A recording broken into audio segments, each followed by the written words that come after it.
Vou passar a palavra, então, agora ao Felipe Matos Guerra, que é contador e representante do Conselho Federal de Contabilidade. Boa tarde a todos. Gostaria de, inicialmente, cumprimentar o senador Exalci Lucas e, em seu nome, cumprimento a todos que acompanham essa audiência pública aqui presencialmente e também de forma online, que, inclusive, nós temos uma enorme audiência dos profissionais da contabilidade de todo o Brasil que estão acompanhando os debates da reforma tributária atentamente. Bom, gostaria também, senador, de já iniciar lhe parabenizando pela condução dos trabalhos e também por já antecipar as discussões relacionadas ao PLP 108 para que nós tenhamos tempo o suficiente de ouvir as contribuições da sociedade e dessa forma, de fato, aprimorar o texto da reforma tributária como claramente nas exposições que foram feitas se faz necessário, tá? Então fiz aqui uma breve apresentação para que nós possamos cumprir o tempo e desta forma também endereçar todos os assuntos que são importantes. O PLP, ele traz a questão da gestão e da administração do IBS, mas obviamente eu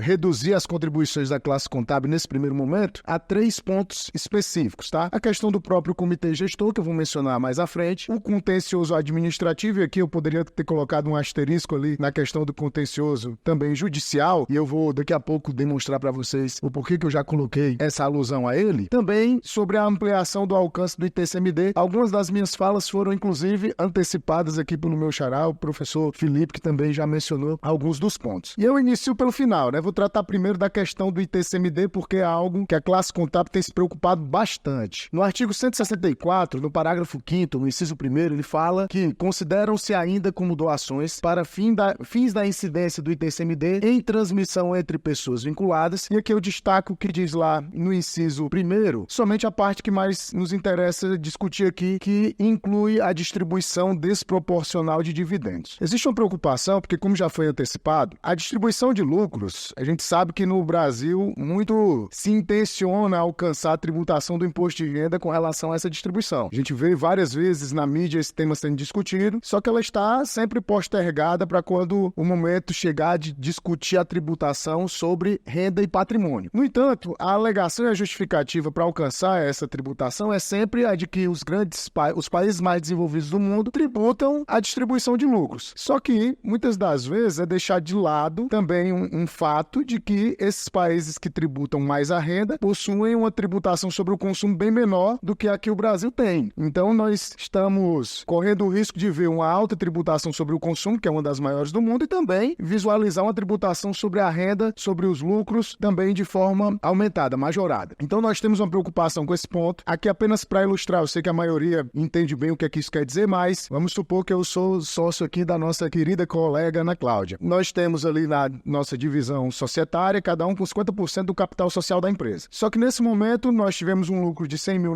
na sociedade e decidimos fazer uma distribuição desproporcional. Existe previsão contratual no ato constitutivo ou no contrato social da empresa, prevendo essa possibilidade, conforme menciona o artigo 1007 do Código Civil. Decidimos dessa forma fazer uma distribuição onde eu vou ficar apenas com 10% do lucro distribuído e ela com 90%. Então, o que está sendo previsto aqui é que essa distribuição desproporcional será considerada uma doação e, a partir dessa interpretação, ser cobrado o ITCMD. Então, a nossa sugestão de forma bem expressão do texto que menciona a distribuição desproporcional de lucros, sob pena de nós termos uma majoração e, inclusive, uma interpretação muito malabarística do fato gerador do ITCMD, se dessa forma prosperar. Continuando, eu trago aqui a questão, uma pergunta que é muito importante e gostaria também de mencionar outro cearense que está sempre levantando esse debate. Eu menciono, viu, senador, que eu sou cearense, porque esse meu sotaque britânico ele tende a enganar bastante a quem ouve. Mas mencionar o professor Hugo de Brito Machado II, que ele sempre tem pontuado sobre a preocupação com esse ponto, e deixando a seguinte questão, né? Quem precisa do judiciário para se proteger de ilegalidades? É a administração tributária ou o contribuinte? De fato, é o contribuinte. A administração tributária tem todo o poder dentro dessa relação jurídico-tributária para fazer o lançamento e impor a cobrança. E um ponto que vem sendo de forma reiterada mencionado em todas as discussões que tratam sobre o contencioso, seja administrativo e judicial, está lá previsto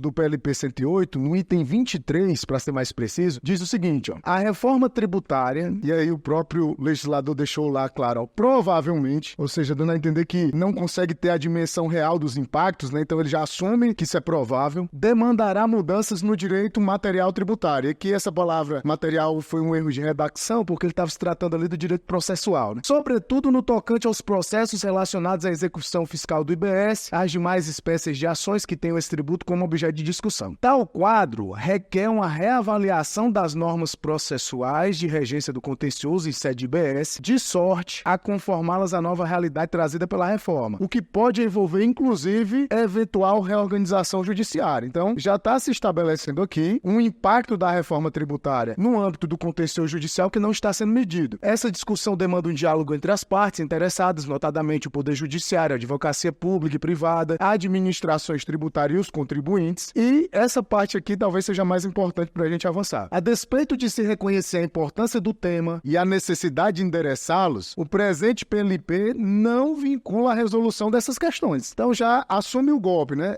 É provável que vá haver muitos impactos, mas nós não sabemos como serão esses impactos e nem propomos nenhuma resolução a esse problema, cujo disciplinamento dar-se-á em instrumentos normativos a serem oportunamente apresentados ao Congresso. Então, em muitas das discussões e das falas anteriores, nós mencionamos a questão da insegurança jurídica. Se nós temos uma insegurança jurídica ainda claramente evidenciada, com mudanças que impactarão o contencioso judicial e administrativo, como já foram previamente endereçadas, e nós ainda não temos caminhos para a resolução desses problemas, isso só aumenta em muito essa sensação de insegurança. E por fim, já caminhando aqui para as conclusões, ontem a fala foi bem corrida, então deve ter sido bem objetivo hoje, nós temos também uma preocupação com relação ao contencioso administrativo, que também foi pontuado pelo Dr. Felipe, com relação à questão da uniformização na interpretação pelo Comitê Gestor do IBS e o fato de que a autoridade julgadora ela está vinculada a esses atos. Então, o Comitê de Harmonização, formado exclusivamente por representantes da administração tributária, vai promover a vinculação dos atos administrativos com relação à harmonia do contencioso em relação à IBS-CBS, a interpretação da norma. Os órgãos de julgamento, que são paritários, terão que obedecer àquilo que foi vinculado pelo Comitê de Harmonização. Ou seja, mesmo que ali seja paritário, ela tem uma limitação muito forte na sua atuação e na imparcialidade do julgamento, porque a harmonização, a interpretação do ato já veio por parte do Comitê de Harmonização. Então, gostaria de deixar esses pontos aqui destacados. A classe contábil, ela tem uma preocupação legítima com toda essa discussão, tanto que envolve o PLP 68, quanto também a tudo que envolve o PLP 108. Nós entendemos que há muito espaço para a discussão, que são temas bem complexos, que necessitam de aprimoramento do texto, sem levar para o âmbito das paixões, que muitas vezes, quando se faz críticas ao texto, parece que está se levando para o âmbito de pessoalidades, e nós não estamos discutindo aqui questões dogmáticas, nós temos que, de fato, entender que esse é o momento e o local adequado para nós aprimorarmos o texto e atendermos às expectativas da sociedade de entregar uma reforma tributária que alcance seus objetivos. E, mais uma vez, reforço aqui a disponibilidade da classe contábil em contribuir para esse aprimoramento, com números, com fundamentação, com a apresentação de emendas que, de fato, tragam à realidade do texto que está sendo proposto aquilo que é a expectativa de toda a sociedade. Bom, senador, nós estávamos conversando um pouco sobre essa questão da distribuição de lucros, né? Apenas para deixar claro também que se faz necessário nesse momento falar que quando se pensa em distribuição de lucros, é necessário se enaltecer a participação da contabilidade nesse processo. Afinal de contas, para que se chegue no lucro, é necessário da escrituração contábil. Lucro é o resíduo do encontro entre a receita realizada e o custo consumido. Então, quando se tem lucro, existe a possibilidade de se fazer a distribuição, seja ela proporcional ou desproporcional, conforme é estabelecido em lei. E a própria distribuição de lucros tem a sua forma de ser tributada. Então, de fato, concordo com o seu pensamento de que causa estranheza essa tributação do ICMD ter aparecido. Não estava em nenhum momento essa previsão na emenda constitucional e reitero aqui